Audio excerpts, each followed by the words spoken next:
Welcome back to my budget kitchen, where I am showing you how to save time, money, and sanity answering the question, what's for dinner? Today we are doing that by figuring out the best, most effective way to shop your kitchen. And you may have heard of shopping your kitchen before and how it can save you money, but I'm gonna try and go a little bit more in depth, get a little more specific, and also teach you a very specific trick that I do when deciding on a couple of dinner ideas for dinner that I call recipe pairings. And that is another way that I both inspire my meal plans, come up with dinner ideas, and save money. So when talking about shopping your kitchen, what I want you to know first is that it's not just like taking an inventory of proteins, vegetables, fruits, things like that. Rice, pastas, those things, yes, those are obviously things you need to take into account if you want to spend less at the grocery store by buying fewer items. That is the most basic and essential way to spend less money, is to buy fewer things, obviously. And I don't mean that in an insulting manner if you're like, oh, I actually hadn't thought of it that way. So yes, you do need to take an inventory of your kitchen and note proteins, side dish, pieces, components. If you have vegetables that need to be eaten up, certainly those need to go into your kitchen inventory. But I want you to take it a step further and inventory what I call flavor components. So we are going to look in the pantry, in the refrigerator, and the freezer for all components, okay? So if you have chicken breast, some ground beef, I'm going very basic, a link of sausage, some rice, and some frozen veggies. Those aren't the only things you need to take note of before you plan your meals. You also need to take note of any spices, any things like vinegars that you can make sauces out of, any prepackaged things. If you have, like I right now have a risotto mix that just looked good at Aldi. And when I made my meal plan a couple of days ago, I created a dinner around that risotto. And then in your refrigerator, I guarantee you have the ingredients for a bunch of different sauces. So if you have mustards, if you have oils and vinegars, salad dressings, those can all be the primary components of different dinner recipes. So when you inventory your kitchen, which is what you should do before you start any meal plan. So in my previous video talking about the 4 simple steps to budget meal planning, that's one of the first steps you need to take, is inventorying your kitchen. So go back and watch that video if you don't know what I'm talking about when I say inventory your kitchen.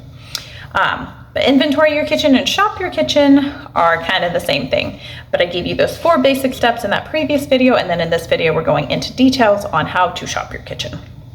All right, so detailed inventory of your kitchen. So I'm going to show you a little clip here with my kitchen. I'm going to show you what's in my pantry and my fridge. My freezer is primarily those things that are obvious, like the proteins and frozen vegetables and such.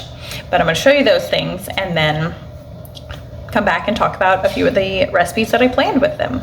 So before I even went to the grocery store, I looked in my fridge and pantry and made note of things like Dijon, honey, balsamic vinegar, red wine vinegar, soy sauce, fish sauce, mayonnaise, all of these things. And here are some of the dinners that I planned. I planned sushi bowls, creamy sausage pasta that uses the egg noodles that are in my pantry. I planned baked tortellini with the pasta sauce that's in my pantry. I'm looking down at my meal plan list. I planned honey Dijon salmon. The only thing I had to buy for that, I did need salmon and I did need some sides, but I have all the flavor components. And then I am planning, like I said, to use the risotto with some stuffed chicken and then some enchilada soup using some of the canned goods I already had in my pantry that I didn't end up using in a recipe that I decided to skip a few weeks ago. So those didn't go to waste, and that is the primary reason you do this, is you don't want to waste food. You don't want to fill up your pantry with stuff you never use. This is the best way to save money, but also a really easy way to inspire dinner ideas. Like I keep saying that word, inspire. help you come up with dinner ideas and not just be twiddling your thumbs, searching Pinterest all the time, starting from scratch when you start planning your dinners for the week. So the reason this saves so much money is because, for example, if you look in your pantry, if you look in your fridge or freezer and see that you have chicken breast and you're like, ooh, chicken parmesan sounds good. Okay, so you have the chicken, but now you need to buy some pasta sauce, you need to buy noodles, you need to buy mozzarella, you may even need to buy breadcrumbs. However, if you were like me and you went in and you said, okay, I not only have chicken, I have some frozen broccoli, I have couscous and balsamic vinegar. This is what I did. I saw these ingredients and I said, ooh, one of our favorite meals is balsamic chicken and mushrooms from Budget Bites. If you follow me on Instagram, which you should, you'll know that I share a lot of her recipes.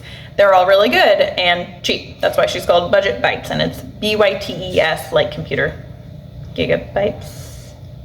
I'm showing that I have no knowledge of technology. Anywho, so then for that meal, I only need to buy mushrooms. That would be the only thing I need to buy. Whereas if I was like, oh, chicken, and then I decided chicken parmesan, I would need to buy all those other ingredients. Does that make sense? I hope you're understanding my point, that not only are you buying fewer things so you're saving money, but it's easy inspiration for your meal plans. So when you do that inventory, very important to go beyond just the basics like your proteins and vegetables side components. You want to look for those flavor ingredients you already have in your kitchen. Personally, my goal when I make my meal plans is to only have 2 to 3 ingredients that need to be purchased for each meal. So for honey Dijon salmon, I needed to buy the salmon, but nothing for the sauce, and then whatever I want to make for the side dish. And I think I decided on carrots and potatoes. So technically I would need to buy both carrots and potatoes, which is 3. So that still falls under that 2 to 3. However, here is my sort of unique way of doing things. I also do what I call paired recipes. And what I mean by paired recipes is always or mostly when I make a recipe that calls for X ingredient, I also make this other recipe that also calls for that ingredient. So have you ever had a recipe that you went to cook that called for 3 ounces of cream cheese and it comes in a 8-ounce block? Those things frustrate me. Or 2 tablespoons of tomato paste. It's always the tomato paste, right? Which I actually have in my fridge. That was part of my kitchen inventory, and I have 2 dinners on my meal plan using up that tomato paste. That probably should have been my example. But honey Dijon salmon, I have carrots as the side dish because tonight I am making banh mi sandwiches, and you make some, or at least I do, you make some pickled vegetables with it, and I include carrots in that. So I'm not gonna use an entire package of carrots in my banh mi sandwiches, so I was already going to have carrots, and now I'm going to use them in my honey Dijon salmon recipe as a side dish for that.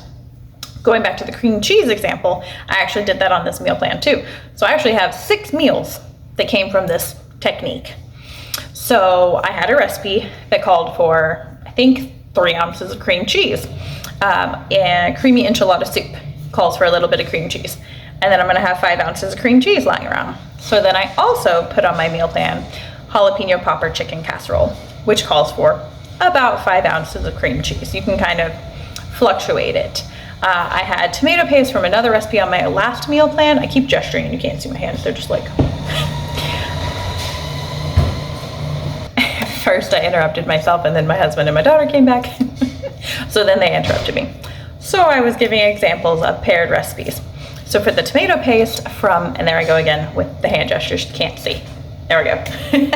So for the tomato paste example, I don't even remember what I had used tomato paste in my last, now you can possibly hear the toddler giggles in the background. I can't remember what I used the tomato paste in, but for this meal plan, I put stuffed pepper casserole, which uses a couple of tablespoons of tomato paste. And I don't even remember what the other one actually was. Let me see if I can find it. Whatever. You get the idea. So the cream cheese was split between the 2 recipes. Tomato paste is split between 2 recipes. The carrots are split between 2 recipes. I'm buying whole containers of things and I'm not wasting the other half. Another one I do is crunchy onion chicken, which is from a recipe website called Aunt B's Recipes, B like bzz. That one calls for 1 packet of onion soup mix, and a box of onion soup mix comes with 2. So then I also, almost always when I make that one, I also make a crock pot recipe that calls for onion soup mix, which is Catalina chicken, and that one is really delicious and easy to use up that ingredient. It's quick and easy and uses something I'm already putting on my meal plan, already putting into my grocery cart and paying for. So again, it gives me the idea for dinner and saves me money. Now I had to go close the laundry room door because the dryer got really loud. But this is real life. This is not a studio, this is not a company, this is my home. So real life happens here. Also, let's just share some more real life.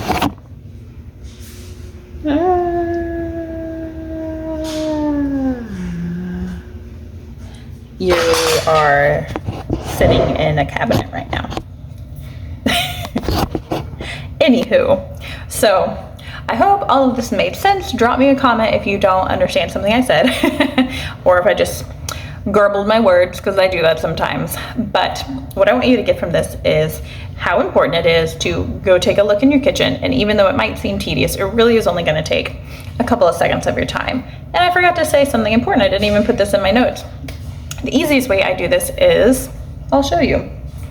I go over to my pantry and I look and I see that I have sesame oil. Alexa, add sesame oil to my kitchen inventory list. I've put sesame oil on kitchen inventory. And then I might list all the other things I see in there. And then I walk over to my fridge and I do the same thing. So you don't need to do this by hand. It doesn't need to be something complicated. I will also do that, make the robot assistant list a couple of days before I meal plan. So I'm not doing this all at once. I'm not going into my kitchen and inventorying my kitchen, sitting down and making my meal plan, transferring my meal plan to a grocery list, and then going to the grocery store all in one day. That's usually spread over like 3 to 4 to 5 days, depending on life, right? So, you know, maybe you're cooking dinner, you're waiting for pasta to boil. You're waiting for the water to boil. That's the part that boils. Or maybe you have the pasta in there and it's cooking, right? Take a minute, walk around your kitchen, take an inventory if you know you need to make a new meal plan, and go to the grocery store in a few days. Also, if you think that you don't need to meal plan and you have this strict view of the definition of meal plan, go watch my very first video on meal planning myths to understand why, if you eat dinner, you are a meal planner. That is the main one. People think you don't meal plan, and if you eat dinner, if you eat meals, you meal plan. Okay? Even if your plan is to go get takeout, drive-through, Chick-fil-A drive-through, you meal plan. So go take a look at that video to understand why you might be wrong. All right, so like I said, I hope this all made sense. Leave me a comment if anything didn't, or if you want more specifics on any of those recipes that I mentioned, I can send you the link for those as well. Next videos will be some more travel things. If you are going to Disney World anytime soon and you either haven't been in a while or you have never been before, go check out my Disney First Timers video. Make sure you go watch all my other meal planning related videos, all the ones to help you save time and money in the kitchen and save money where you can so you can spend money where you want, potentially at Disney World or on any other vacations like me if you want to live cheap and travel often. And be sure to subscribe and turn on notifications, and then follow me over on Instagram at Live Cheap and Travel Often so you can see all the dinners I share there and all the other little behind the scenes tips and tricks that I do on the daily in my kitchen, such as how I bought 104 items at the grocery store to make 42 meals. So that's not just dinner, that's lunch and breakfast too. But 104 grocery items for 42 meals. You can see detailed behind the scene things about how I managed to do that over on Instagram. But this one, shopping my kitchen, is the main way I spent so little and bought so few items at the grocery store. I didn't actually feel like spending that little because of the prices, but compared to what it could have been, it was little for that many meals. All right, I will see you next time in my budget kitchen.